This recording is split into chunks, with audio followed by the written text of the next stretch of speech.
What up, y'all? It's Mr. Downtown Ray Melo, and you're listening to the Entertainment Report on iHeartRadio, live from Dubai for Tuesday, August 13th, 2019, delivering some major stories and trends going on in the world of entertainment and beyond. You can follow the show on Facebook, Twitter, or Instagram, facebook.com/The Entertainment Report with Ray Melo, that's RAYMELO, on Twitter at The Enter Report, or on Instagram at The Entertainment Report. You can listen to the show anytime you want on iHeartRadio. Just go to iHeart.com, or your iHeart phone app, search for The Entertainment Report, and it'll take you to the page.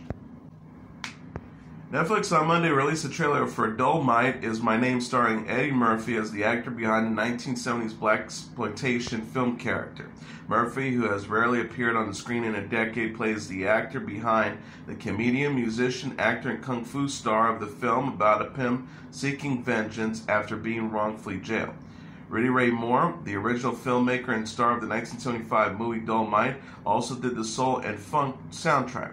He became known as the godfather of rap, with hip-hop artists using parts of his music. Dolemite Is My Name will premiere at the Toronto International Film Festival in September.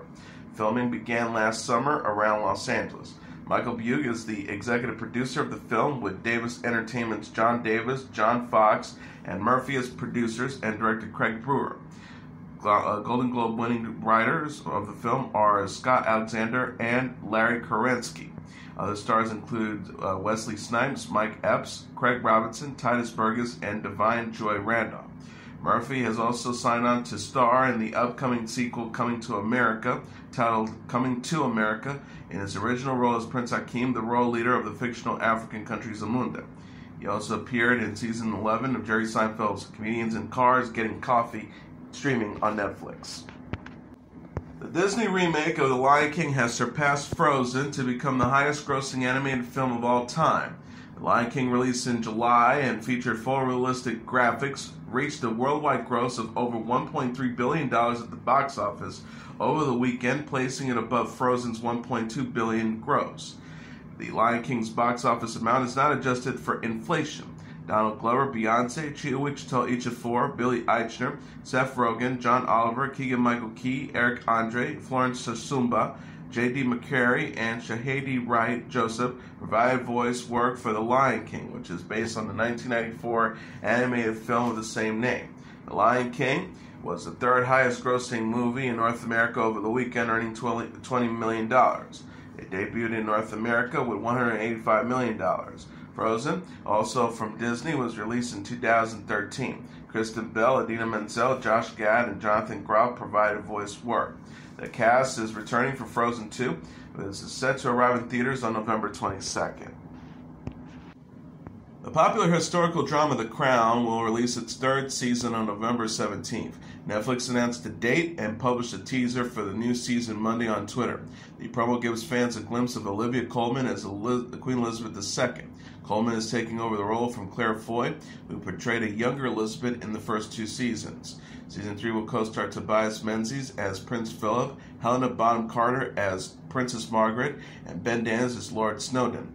The season begins in 1964 and will cover such events as the rise of the Beatles and England winning the 1966 World Cup. In addition, Coleman told Vanity Fair in November that Elizabeth's relationship with Margaret has improved in the new season. The actor says they have come to blows, but they're sort of the only ones who know each other that well and the only ones that each other can really trust. The Crown follows Elizabeth's reign through the decades. Season 4 will feature Irma Curran as Princess Diana, with Gillian Anderson to reportedly portray Prime Minister Margaret Thatcher. Apple TV on Monday released the first glimpse of its new series, The Morning Show. The promo features the voices of Jennifer Aniston, Reese Witherspoon, and Steve Carell. The teaser gives a tour of the newsroom as Aniston, Witherspoon, and Carell discuss their goals as journalists and clash on set. The trio plays morning show anchors Karen Kessler, Bradley Jackson, and Mitch Kessler. Mitch says, "I am a journalist. I can feel when the world needs me." Karen adds, "America loves me." Bradley says, "I'm just here to deliver the news to America. That's all I ever wanted to do." The morning show will explore the lives of the men and women who deliver the morning news. Apple TV gave the series a 2-season order in November 2017. Aniston and Witherspoon will also executive produce the show, which Carrie Eckren wrote based on an original idea from Michael Ellenberg. Eckren will serve as a showrunner, with Mimi Leder as director. Aniston and Witherspoon previously collaborated when Witherspoon guest starred on Aniston's show, Friends. The morning show will mark Aniston's first series regular role since Rachel Green on Friends. The morning show will premiere in the fall. Fans of Friends can watch episodes of the beloved sitcom in movie theaters this fall. Fathom Events and Warner Brothers are bringing 12 episodes of the NBC series to theaters in September and October to celebrate the show's 25th anniversary. The three-night event will take place September 23rd, September 28th, and October 2nd in more than 1,000 theaters nationwide. A full list of participating theaters will be available Friday on the Fathom Events website. Each night will feature 4 episodes of Friends that have been remastered in 4K. Each screen will also include exclusive interviews and never-before-seen content. Warner Bros. Television Group President Lisa Gregorian said in a statement, "The cultural impact that Friends continues to have 25 years after its premiere is astounding.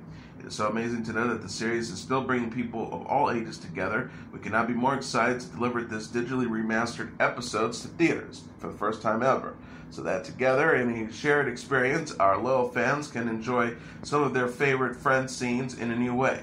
Friends star Jennifer Aniston, Courtney Cox, Lisa Kudrow, David Schwimmer, Matthew Perry, and Matt LeBlanc in a 10-season run on NBC from 1994 to 2004.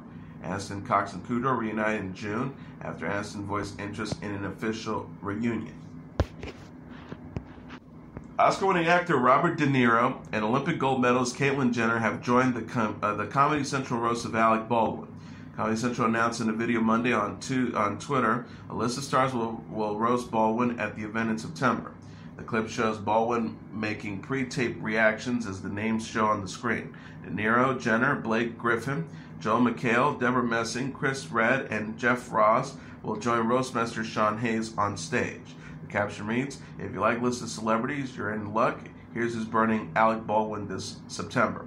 #Baldwin Roast." The Comedy Central roast of Alec Baldwin will take place September 7th at the Saban Theater in Los Angeles and air September 15th on Comedy Central. Additional roasters will be announced at a later date. Joe Gallen will executive produce the roast with Rick Austin and Jeff Ross. Gallen previously executive produced and directed the Comedy Central roast of Bruce Willis, Rob Lowe, Justin Bieber, James Franco, Charlie Sheen, and Donald Trump. Baldwin is known for playing Jack Donaghy on 30 Rock and his portrayal of President Donald Trump on Saturday Night Live. He also appeared in the films Beetlejuice, Glengarry Glen Ross, The Departed, and Mission Impossible Rogue Nation, and Fallout. The Lightning Thief, the Percy Jackson Musical, is coming to Broadway. Deadline confirmed Monday. The production will have a 16-week limited engagement beginning in the fall.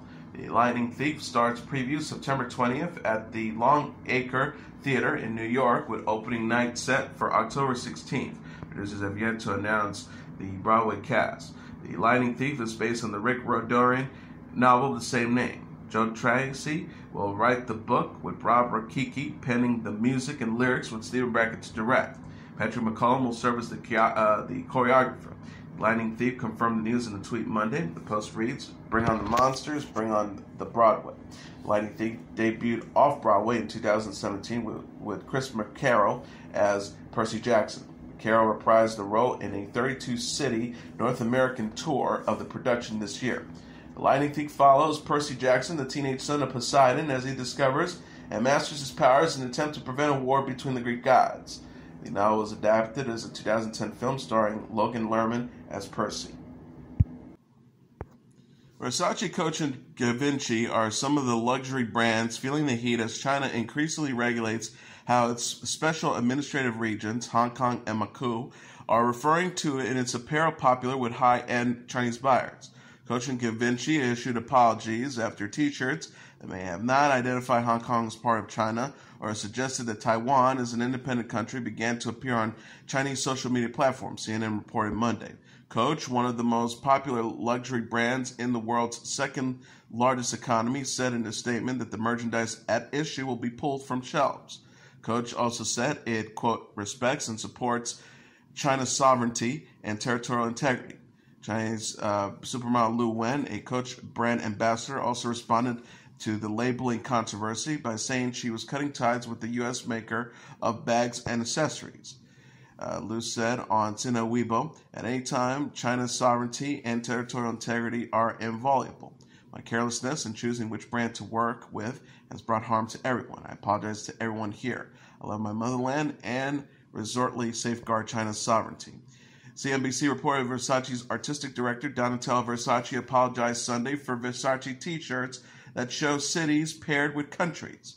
The label reads Maku Maku and Hong Kong with no reference to China. The company said in a statement, Versace reiterates that we love China deeply and resolutely respect China's territory and national sovereignty. As the controversy grew, China actress Yang Mi ended her contract with Versace. Donatella Versace says, "Never have I wanted to disrespect China's national sovereignty, and this is why I wanted to personally apologize for such inaccuracy and for any distress that it might have caused. China has been heavily regulating how Hong Kong and Macau are referenced overseas since 2018. China account for 1/3 of all global spending on luxury goods, according to CNBC. Ohio native John Legend visited Dayton, performing for families of victims and workers in the city's Oregon district a week after 9 people were killed in a mass shooting. Legend visited businesses in the entertainment district, discussed gun reform, and met with Mayor Nan Whaley on Sunday. Legend said on Twitter, alongside photos of himself speaking with store owners, "In light of last week's events, it is more important than ever for us to come together to support our local communities." Workers told CNN that Legend's visit was therapeutic. Legend said on Instagram, alongside a photo of his performance, "I just played a few songs to try to help bring comfort to some of the survivors of last week's tragedy in Dayton. My heart breaks for everyone who lost someone. I love how everyone rallies around one another during their time of grief, but our nation should not keep putting ourselves through these preventable traumas. Let's fix it together." Besides the 9 deaths, at least 31 people were injured in the August 4th shooting. The gunman, identified as 24-year-old Connor Betts, was shot dead by police. His sister, 22-year-old Megan, was among the victims. Lady Gaga announced Friday that she will fund 162 classrooms across locations recently affected by mass shootings. 125 classrooms in El Paso, Texas, 14 in Dayton, and 23 in Gilroy, California. Gaga said on Facebook, "My heart goes out to those who were taken from us too soon, and to their families, loved ones, and communities who are left to grieve. Everyone has the right to laws that make them feel safe in these communities. In this moment, I want to channel my confusion, frustration, and fury into hope that we are there for each other and for ourselves." 21 people were killed August 3rd at an El Paso Walmart. 3 people were killed and several others were injured at a shooting at a garlic festival July 28th in Gilroy. The MTV Video Music Awards will honor Missy Elliott this year with the Michael Jackson Video Vanguard Award, the show's equivalent of a Lifetime Achievement Award. The 48-year-old rapper has won 7 VMAs over the course of her music career and has been nominated for 41 more. MTV partnered with Pepsi to honor Elliott, which will feature fan videos during the show, which will air on MTV from the Prudential Center in Newark, New Jersey at 8 p.m. Eastern Standard Time on August 26.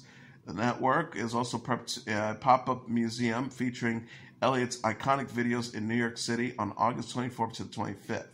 Elliott last performed at the VMAs in 2003 featuring her song Work It and took home a trophy for the song's video. Viacom head of music and music talent Bruce Gelmer said in a statement, "Missy's impact on the music landscape is indelible. Her creative visions across production, performance, and songwriting is unmatched." The Vanguard Award, also presented as a Lifetime Achievement Award in certain years, was first given in 1984. It was renamed for Jackson in 1991. Though the award hasn't been given out annually, it's been a part of each show since 2013. This year will be the first time the show's signature astronaut-shaped Moon Person's trophy will be presented from New Jersey. And now's your entertainment report for Tuesday, August 13th, 2019. I'm your host, Mr. Downtown Melo. I'll be back tomorrow to deliver some major stories and trends going on in the world of entertainment and beyond. You can follow the show on Facebook, Twitter, or Instagram. Facebook.com/The Entertainment Report with Ray Melo. That's RAYMELO. On Twitter at The Enter Report, or on Instagram at The Entertainment Report. You can listen to this episode or any previous episodes of the Entertainment Report anytime you want on iHeartRadio. Just go to iHeart.com or your iHeart phone app, search for the Entertainment Report, and it'll take you to the page. Good night, and God bless you all.